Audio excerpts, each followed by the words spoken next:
So as we mentioned before, when we looked at chapter 4 last night, we see this in the context of chapters 1 through 3, Mark showing us how this response to First John and then Jesus coming along has been one of amazement, of astonishment, of people reacting in a way that recognizes that there's something going on here that they should pay attention to. And you see that kind of build through those first 3 chapters. At the same time, we noticed and noted as we went along different conflicts, questions, sometimes coming from places of just pure, I don't understand this, sometimes perhaps coming from places of pure motives, but these questions are building. And so what we saw on Wednesday night in chapter 4 is Jesus takes this time with this great crowd that we see at the beginning of the chapter. He teaches this parable about the kingdom of God and uses the image of the sower and the soils. But then there's a small group after that asked what this really meant. What was this about? And it's from that Jesus went into this explanation of how people are going to receive this message differently and they're going to react to it. And what happens in their lives is going to look different. And then continues on with that theme to kind of build more about this image of what the kingdom of God is like, as we see with the parable of the mustard seed and the parable of the one who's scattering the seed and seeing how it grows and the lamp under the basket, recognizing that while what God has planned will come to fruition in its fullness, it's not necessarily going to be in the way that people expect. It's not going to be immediate. It's not going to have this kind of overwhelming wow that just everybody all of a sudden gets on board with, right? And so he uses those parables to teach those points and many others, but in the context of Mark's narrative to draw this point that, yes, this is a great response to Jesus and to John's message even before that, but he prefaces or foreshadows, if you will, the division that's going to happen ultimately through the rest of that text. And so that's kind of what we then see built out here more from the end of chapter 4 up through the first half of chapter 8.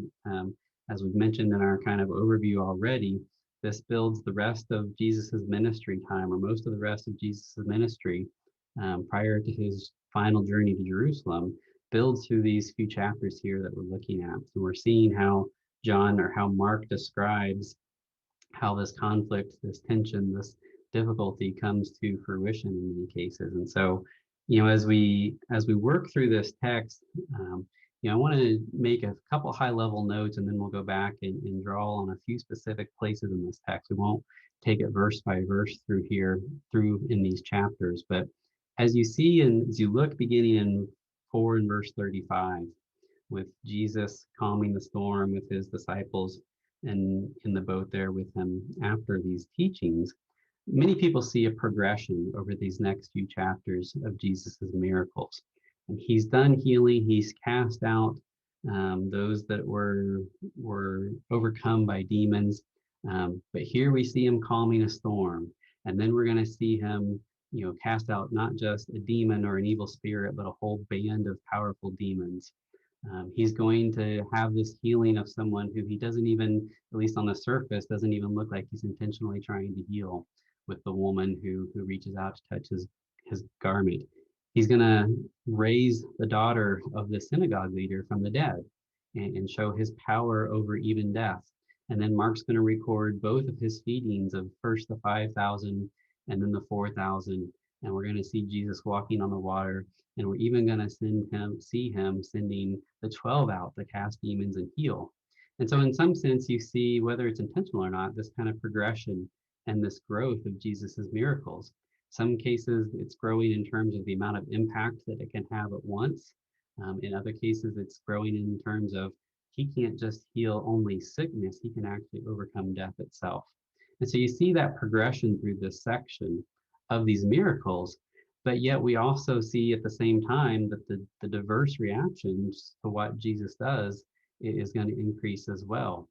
While there's many that continue to seek him out, many who are following him, and again, we don't know everyone's motives or reasonings for doing so, even though many seek him out, what's the reaction of the people who see the legions cast into the pigs? What do they want Jesus to do?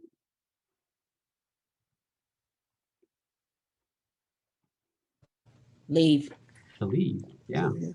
leave. Rather than being overcome by this, right, Rita? They just want him to leave. What about his disciples, his own closest followers? What's their reaction to these things? Not just to that one, but just to all these things. I think there's confusion. Yeah, exactly, Kevin. That's Josh. I'm sorry, Andrew. No, you're fine. Kevin? No, I was just gonna say there is a lot of varied reactions to this. But some of his disciples, like when he calms the sea, like, who is this that the winds and waves obey? Yeah, look in chapter 6, in verse 52, 51 and 52. So, we mentioned they're kind of bewildered and astonished when he calms the sea. In 6 and verse 30, and then through 44, he feeds the 5,000. And then 45, they're out on the boat in the middle of the night and they see him walking. And notice what Mark records to us about the disciples in 51 and 52. And he got into the boat with them, and the wind ceased, and they were utterly astonished, for they did not understand about the loaves, but their hearts were hardened. If you just stop and think about that statement, that reflection that Mark is giving here, we've already shown in chapter 4 the good of these individuals, in the sense that, unlike the crowds that heard and left and didn't seek the meaning of the parable, these are guys that stuck around and heard and asked these things. And yet Mark's explicitly telling us that not only are they confused by it, but he uses this phrase, their hearts were hardened. And that phrase doesn't necessarily mean hardened in a way as in against Jesus. It can mean just dull or without reaction, or a few different ways than maybe we would initially take that. But even these guys who are following Jesus closely, who have in some cases given up their lives to follow him, see these things, and they're challenged by them. And I want to come back to that point in just a second. What happened when Jesus went into Nazareth in chapter 6 and he goes in and he goes to the Sabbath and he's teaching, and the reaction of the people is, we're told in verse 3, they took offense at him. And so what are we told about his works there in verse 5 in Nazareth?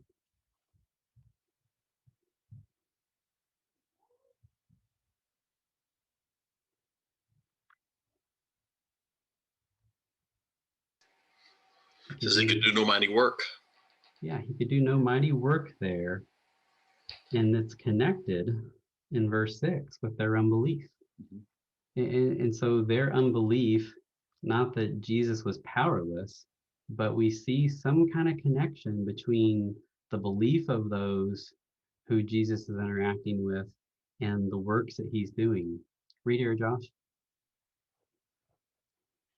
Andrew, forgive me for having us go back, but when you made the statement, their hearts were hardened, I kind of tend to think of that as a negative thing. So, and the reason I do is because in the Old Testament, Pharaoh's heart was hardened, and he, in a way, changed his mind about letting the Israelites leave. And so I want to try to not take too much time, but try to understand what exactly what does that mean to have a hardened heart? Sure. Yeah, you're right. We use it in ways that oftentimes has a very negative connotation. If we say that someone is hard-hearted, right, it gives us this very cold picture of that person, right? But fundamentally, even when we say someone's hard-hearted, we are pointing to the fact that they don't have the response that we would expect them to. If we point to someone and they see someone who's in need and they walk by and don't do anything, we think of that as hard-hearted because they didn't react or respond the way that we would have expected them to show sympathy or to show care for that person. And so in this context, I don't think Mark is trying to say in any way that they were ignoring what Jesus had done, right? They were astonished by it, but they lacked the reaction that you might think of as being the obvious reaction to this. And I think that actually helps us see the larger point here as we're going along and we're seeing Jesus do these things. But just like he referenced would happen in the soils, rather than everyone just responding to that in a way that says, this must be the Son of God, I've got to commit my life and follow to him, we see a very different response in many cases, either one of confusion or one of misunderstanding or one of objection in some cases. And so one of the things I think this helps us see as we're noticing some of these various reactions is that even though many people would say, if only I had a sign, or if only I could see this today, if Jesus would Right. come and do these things today, then I'd believe. And you know, the question that I think it behooves us to stop and answer is, say, would we really? You know, Right. would things be different if Jesus were doing these things today, different than what they were 2,000 years ago, when we see that many people saw these wondrous things, and rather than be convicted by them, they were conflicted and confused, and in some cases hardened, or in some cases became agitated by it. They might be hardened because they do not want to believe. Particular reasons why they don't. They want to do their own thing. Exactly. You know, have a particular Lord or master over them once again, or a different one. I often wondered there when Jesus was rejected in his hometown, when it talked about, you know, the relatives seemed to know him and his own household seems to know him, and the town recognized he was a carpenter there, or carpenter's son. It seemed like maybe perhaps they rejected him because he was just too familiar, and you know, that's all I can think of. A reason, some might say maybe jealousy, but I don't know if it's that. Yeah. Yeah, so it's an important point. I mean, and keep coming back to the role of Mark 4 and the parable, the soils, in what it serves. I mean, it's like we said on Wednesday night, it's easy to take those parables as standalone things, right? And just look for the standalone meaning in them. But I think it's very intentional that Mark focuses on that parable at that point in the narrative, because you see that beginning a little bit before Mark 4. But then after, we're clearly seeing this emphasis on showing how people are responding in different ways. The seeds being scattered, Jesus is, you know, doing the same things, he's teaching the same things everywhere, but the reaction of the people are varying. And just like we've said in multiple of our classes, right, it's imperative that we stop and step back and consider, you know, are we assuming that these are people that we would never be like? Or if we stop and think back about their reasons and their conflicts and their challenges, would we find ourselves all that different? Think about the people that were around when Jesus healed the demon that said, "We are legions," right? They saw the pigs, they saw the demons run into the pigs, and the pigs run off, and they're scared by that. And we're not given a ton of detail, right, about what's all going on in their mind as they think through that. But if the work of Jesus upended our lives in the same way that it probably upended a lot of the lives of the people there who were witnessing that, you know, would we respond in the way that we think we would, or would we be caught up in how those things have just wreaked havoc in our life? So it's important that we step back and consider that, and think about how we can not repeat these things in our lives. Let me pause there and see if there's other questions or comments on any of those line of thoughts.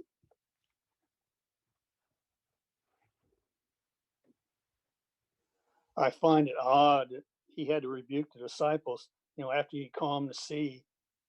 You know, the kind of lack of faith they had, especially after spending all the time they did with him and seeing us what he was teaching and how he was teaching and what he'd been doing, but yet they didn't have that much faith in him, as compared in the next chapter with the lady with the bleeding issue, where she seemed to have a great faith, because she said, you know, if I could just reach out and touch his garment, you know, without even Jesus knowing anything about it. So that strikes me as pretty weird. Yeah, we're going to come back to that example in a minute specifically, but other comments along this line? You know, we see some of this culminate in this portion of the narrative. As we've said throughout our study, there's kind of this pivot point in 8:27 when Jesus asked his disciples, "Who do we say that he is?" And you see in chapter 8 a couple of different ways in which this starts to culminate. And one of those is in verse 11. leading up to this, to the point that now you've got this conflict, you've got these questions and these back and forth. The Pharisees come asking for this specifically, and Jesus actually is unwilling to do a sign for them. And there may be some more specific things, nuanced things about the type of sign that they were asking. It may have been more than just the healing or something to that extent. But Jesus, at that instant or that point, is actually unwilling to do what they ask, because he recognizes the place that they're coming from in this. And so he walks away and doesn't even perform what they asked for there. So you see that kind of growing contention and the extent to which some people, rather than having their hearts changed by this, having their understanding and their commitment changed by this, actually just get to the point where they're just trying to use it as a way to somehow test or trip up Jesus. And so, as I think one of the comments even already alluded to, one of the things that we see going on to that same point actually in these few chapters is kind of the growing role of faith, right? And we're starting to see even just sometimes more explicit references from Mark about the faith of someone and Jesus calling that out. But what we're seeing now is it's not just a matter of, who's bringing their family there because they think that he might, but you start to see some of these references to who actually has faith or who doesn't have faith. And it's not, overwhelming at this point, but that point is starting to be drawn out to show the differentiation in people and that Jesus is interacting with, and who's actually acting out of faith versus who's someone that's not acting in that way or for that reason. So it's another thing to note as we go along here. So I want to call out a couple of 2 or 3 things, depending on how much time we have from this section, to just look at some specific instances and think about the connections of some of the circumstances here. We've already mentioned with chapter 5 and the demons being cast out, to stop and think about how the crowd responded and wanted Jesus to leave, and thinking about, would we respond the same way if we recognize that the work of Jesus upended our lives? So it's interesting to compare and contrast their response to the man who had the demon cast out, whereas he's wanting to follow Jesus, wanting to go with him. They're asking for him to leave. Just a few interesting things to think about in that comparison. But I want to spend a couple minutes thinking about the next section here in chapter 5. We see this kind of interplay of 2 different healing or work situations where Jairus comes out. And what's unique about Jairus in verse 22? What does Mark call out about him specifically?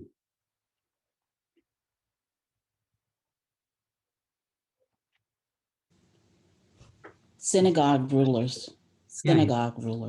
He's a ruler of the synagogue, right? And so, while we sometimes reading through this text and through other texts can take the negative view of how the people who are in a leadership role respond, at least we see this individual recognizing that there's capability that Jesus has and something to seek out about him as his daughter is sick. And so he's going out and he's making this request for Jesus to come lay her hands on her.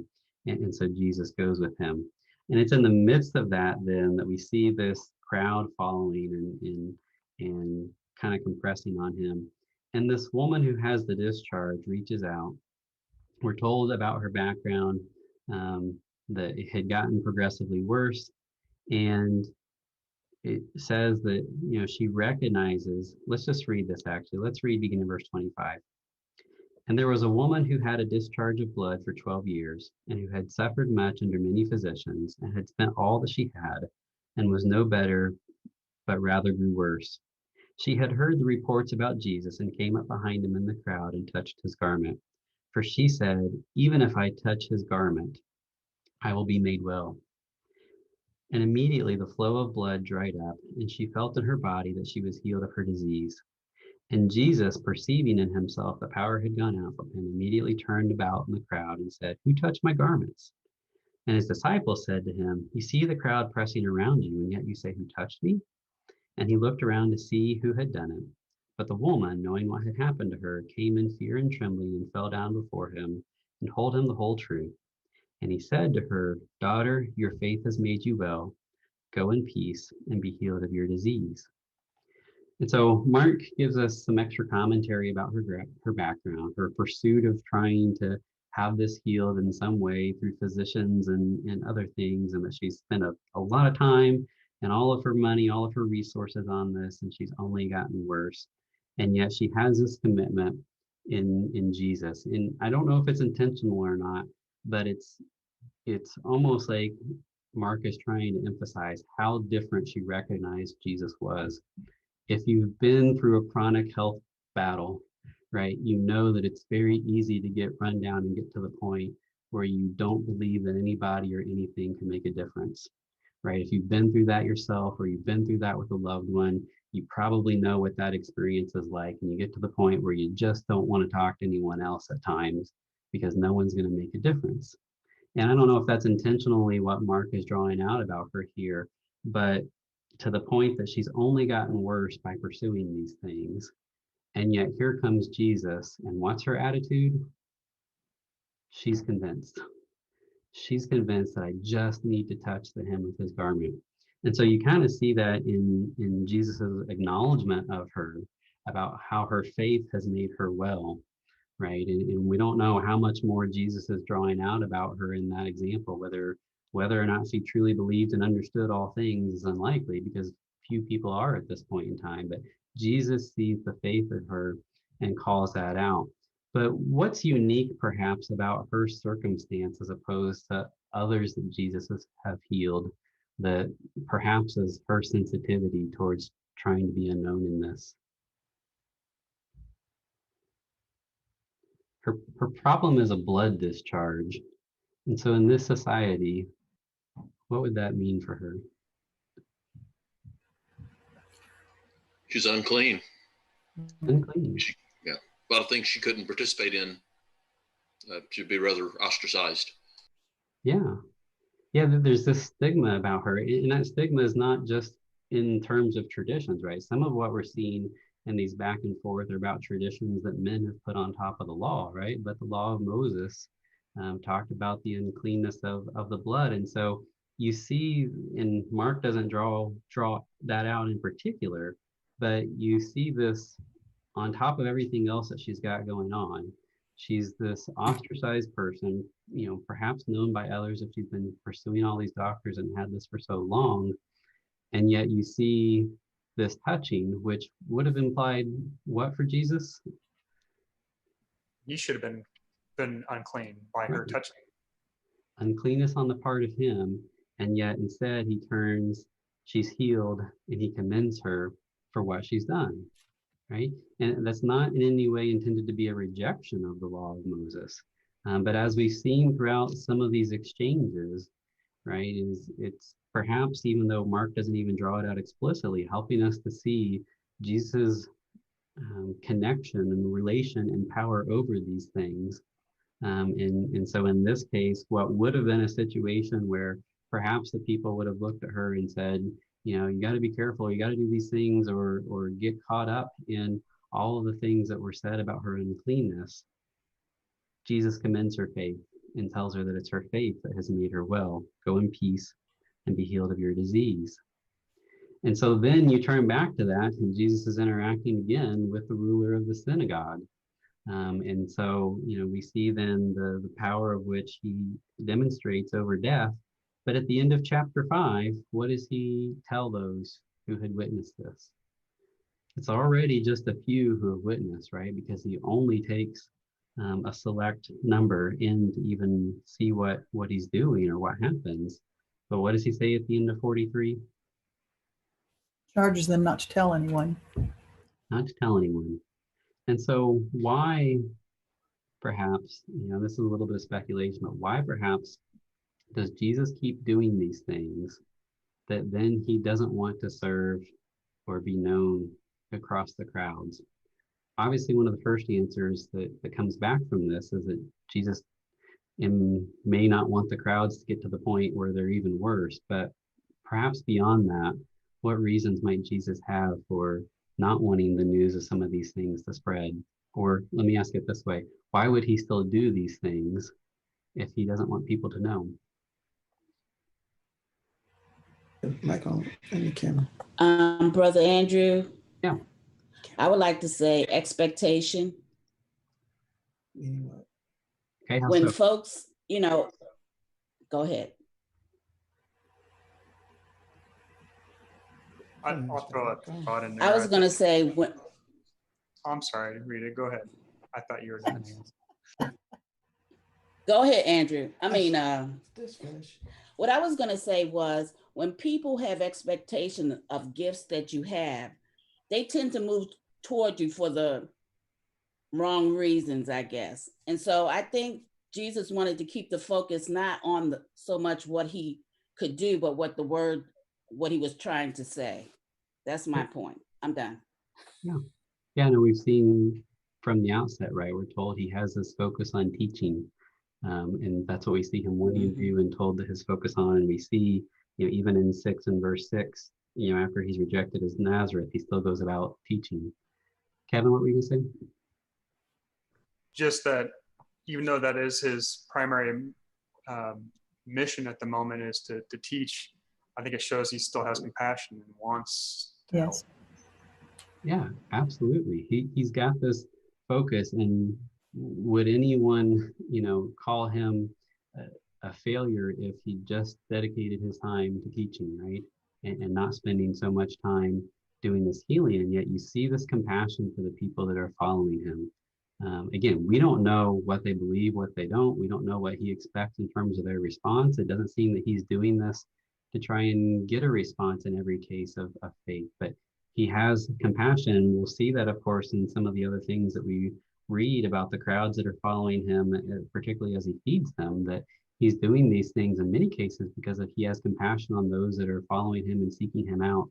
And even though his important work is on doing the teaching and proclaiming this message and trying to get people to understand, and even though we recognize that these things confirm his role as king and that he is the bearer of the message of the kingdom of God, he's still acting with a tremendous compassion for the people that are seeking him out and that he's seeking to teach. And that example, is an incredible example for us, is to show that compassion for those that we seek to influence. And it's easy to want to come in and just focus on their quote unquote spiritual life. Sometimes we use that type of terminology, or their spiritual condition. And certainly, that was where Jesus's focus was as well, but he still had compassion for the circumstances in life that they were in. And in many cases, not in every case, but in many cases, acted in a way to address that compassion, even when he didn't want that to be known amongst others. Other thoughts on those lines? Drew, this is Bev. Yeah. This isn't along that line in particular, but there's something in here that kind of jumped out at me, and I don't know if there's any significance to it or not, but the passage that you referred to earlier where Jesus could do no mighty works because of their unbelief. But then to this woman, he says, your faith has made you well. And that jumps out at me as maybe with some significance. I don't know if it is or not, but there seems to be there something that talks about, addresses our faith, and whether that's the willingness to heal or whether that disabled an ability to heal. I don't know.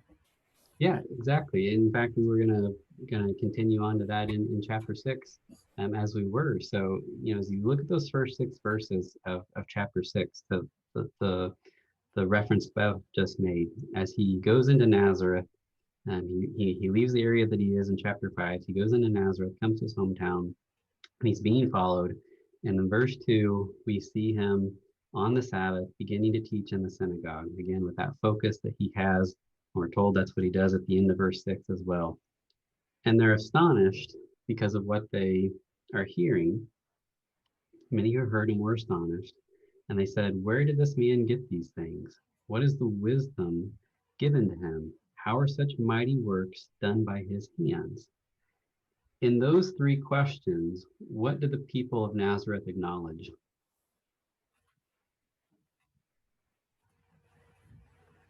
And anything good out of Nazareth. Yeah, we'll see that reference later on, right? Is Yeah. Jerusalem. But what we see here, I think, is the people aren't denying what Jesus is doing. The people aren't denying the wisdom that Jesus has. The people aren't denying the power of his teachings, right? He comes in and he teaches, and clearly they've heard about his works, but he's in there teaching, and they recognize that there is something different about him, something special about him. So it's not for lack of recognition that we see the attitude that we're going to pick up in the next 3 verses. They see that, they recognize that, they observe that.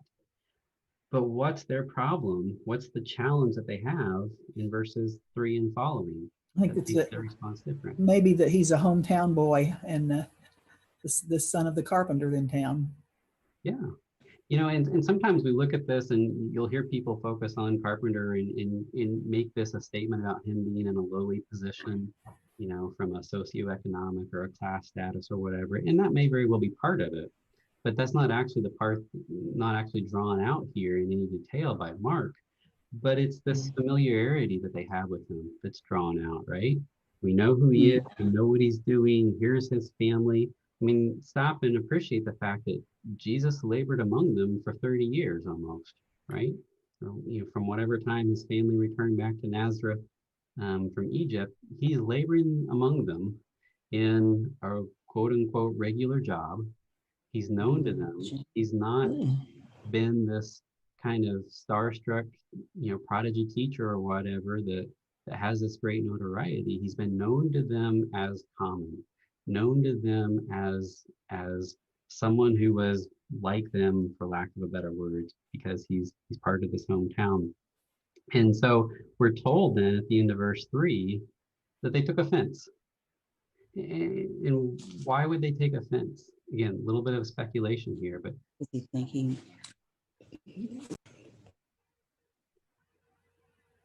what's to take offense at here?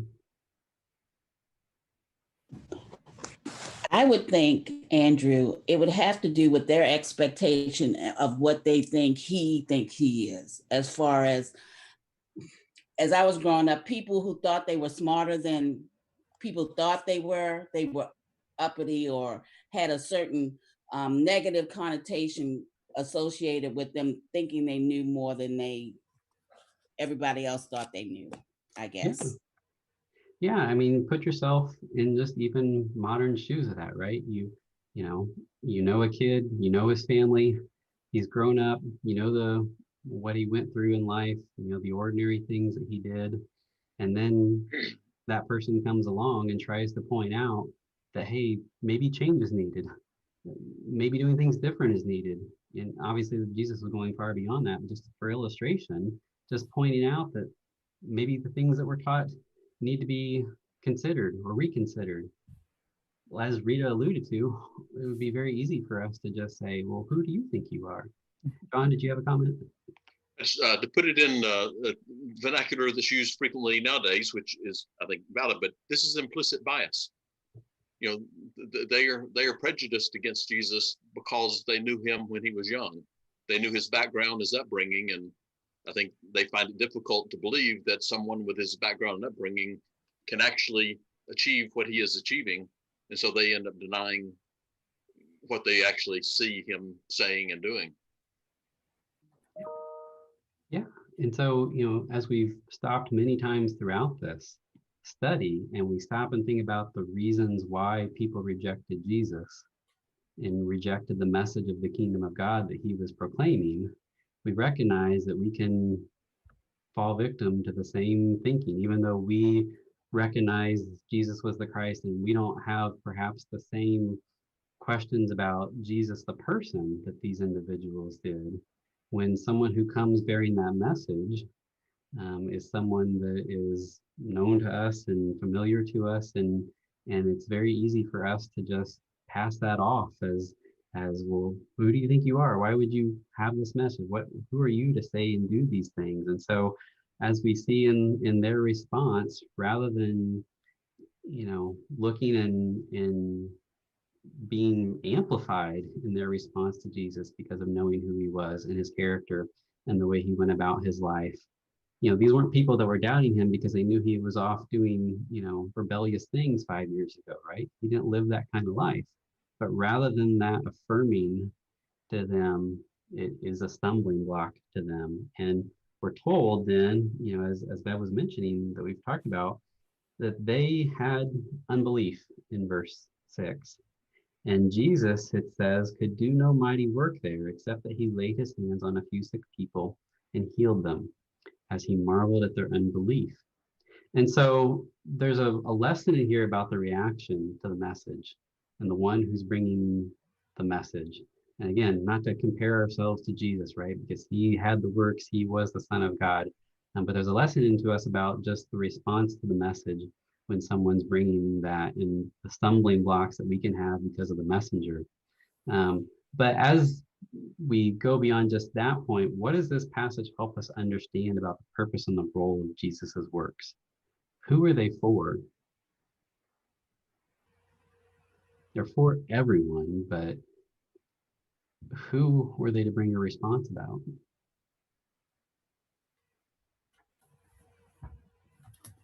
Those that had an honest heart. Yeah. Yeah, and I think we can see this in a few other places as well, just like we made the reference in chapter 8. But Jesus's works were not intended to take those who were unbelieving and committed against him and change their view on things, right? That's in large part why he refused to answer to the Pharisees like he did in chapter 8. His works were to get those who had, as Bev said, an honest heart, who were that good soil from the parable that we read in chapter 4. His works were to confirm for those individuals that he was who he says he was, and that the message that he brings was true and one that they should respond to. And so he goes to his hometown, and he's not even able to do those things because of the unbelief of the people there. Other observations or comments on that? Just another thing to throw in the mix of, the people of his hometown struggling with his identity. I think we can also see that elsewhere in his own family, his own brothers, who were for a time unbelieving. And then later on, we know they were believing. But at the time, this is brother, their older brother that they grew up with. He's lost his mind. Right.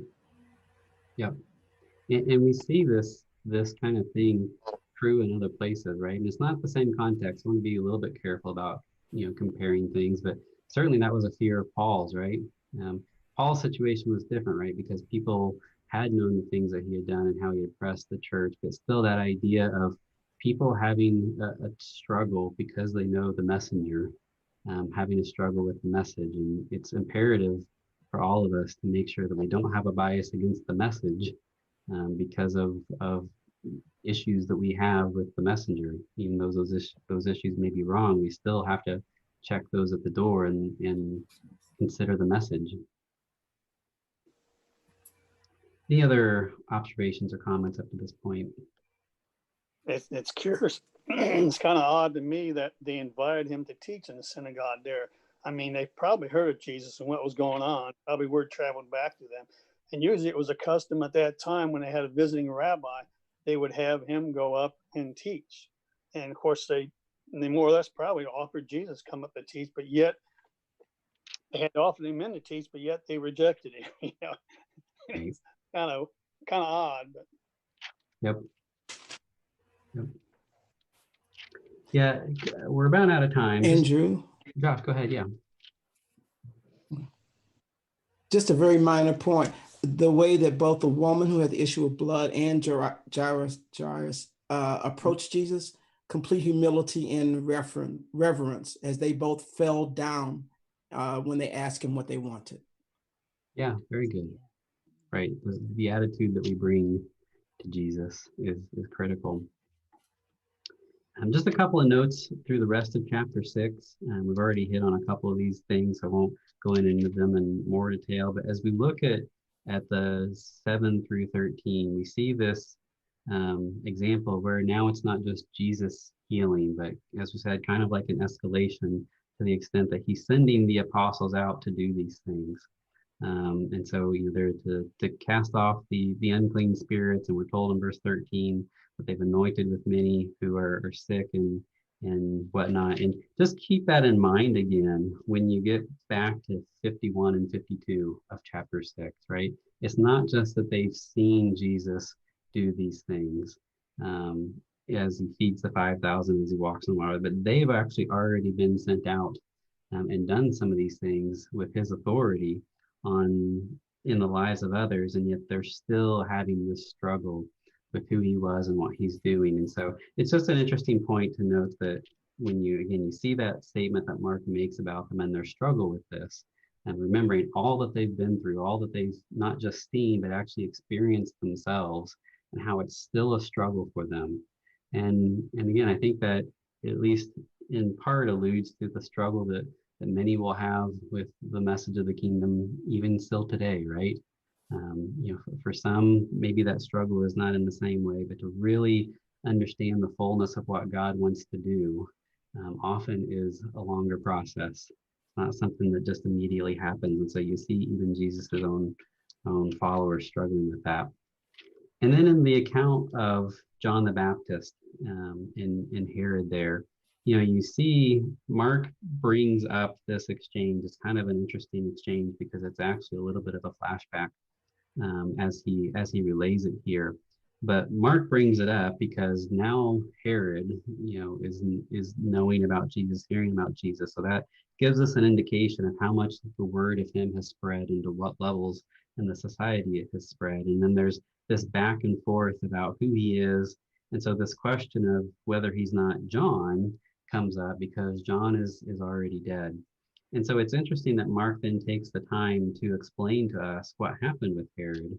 But I think what we're actually seeing Mark do is give us the foreshadow of what is going to happen to Jesus. John proclaimed the message. He was the one that carried the message for Jesus to make ready the paths of the Lord. And so Mark pauses at this point in the narrative to explain to us that John, even though he was the promised one to make the way ready and was carrying this message, and we see the connection that he has to Jesus, his message ultimately led to his own death when it got to the point that it conflicted with the wrong people, with the people in power. And so, there's several things, of course, that we could draw from that text on its own, but in terms of the purpose, its role in Mark's narrative, it gives us kind of that foreshadow of, look, this is what happened to John. And it kind of sets the expectation a little bit, or at least opens the door of possibility as you're reading through this, that, hey, it should not shock that this might still be in Jesus's future, as we see how it worked out for John in his case as he was carrying that message. So just an interesting note to keep there about the role of that section in the overall narrative with Mark here. So on Wednesday night, Lord willing, I'd like to pick up with chapter 7 and spend our time focusing on 7 and 8 Wednesday night. We'll talk here in chapter 7 a little bit about the exchange that Jesus has with the Pharisees. And I want you just to think about it as you prepare for class on Wednesday. Remember some of the exchanges that we looked at in chapters 2 and 3, where these questions about fasting and Sabbath, and I just want to keep this exchange in the context of all of those. And I want to spend a little bit of time thinking about that on the beginning of class Wednesday, is thinking about how this exchange relates to some of those and some of the problems that the people have who are noting this or questioning Jesus about that. And then if we can, we'll make it to the end of chapter 8 and then focus on Peter's confession there in verse 27. And as we've said many times, that's kind of where Mark pivots in his narrative to focusing then now that the identity of Jesus is declared by his followers, at least his closest followers, this clear picture of Jesus's purpose starts to be drawn out after that. And so, Lord willing, we'll spend our time on Wednesday looking at that.